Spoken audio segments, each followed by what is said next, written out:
magandang umaga sa inyong lahat. Kami ang kanilang pangkat. Aming ipahayag ay ang pagnanakaw.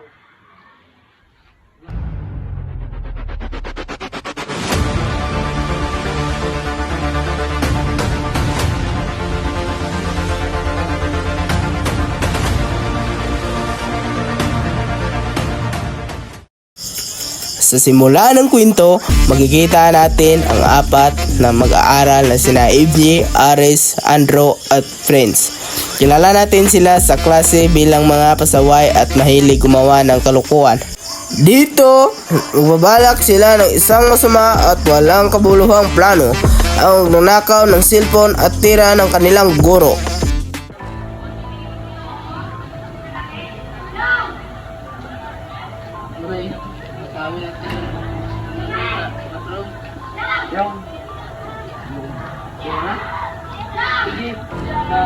Sa ating guro at sa ating klase. Good morning, ma'am. Morning, ma'am. Morning, ma'am.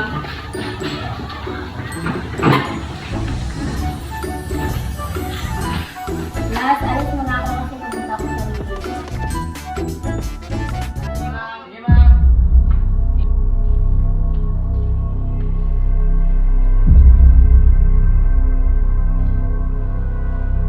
Kinimutan ng mga cellphone at pera ni ma'am.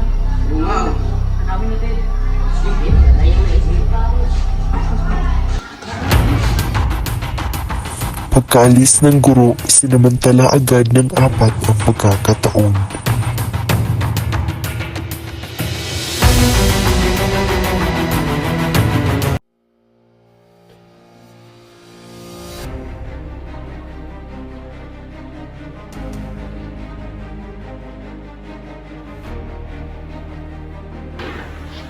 Good morning, class.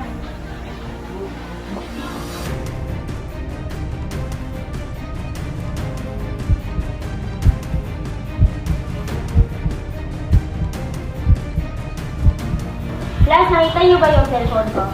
Hindi kami ma'am. Wala kaming nakikita dyan sa table ng cellphone. Wala ba yung cellphone? Sino ba yung naiwan sa inyo, bro? Bar, may pumilahan po ako bukas. Hindi ako pasok. Sige ba?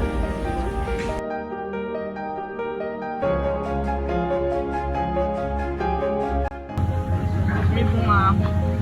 Sasabihin ako sa'yo kung sino ang nagnakaw sa sinakulot at Kulot at friend at si Andrew po nga kung nagnakaw sa cellphone at pera.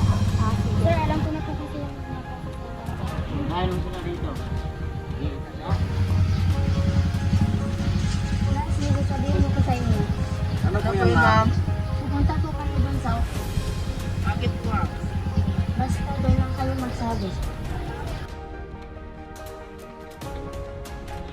Sir, sila po yung nagnakaw sa cellphone.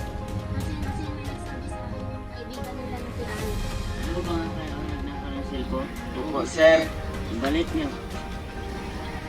Ha? Ano po?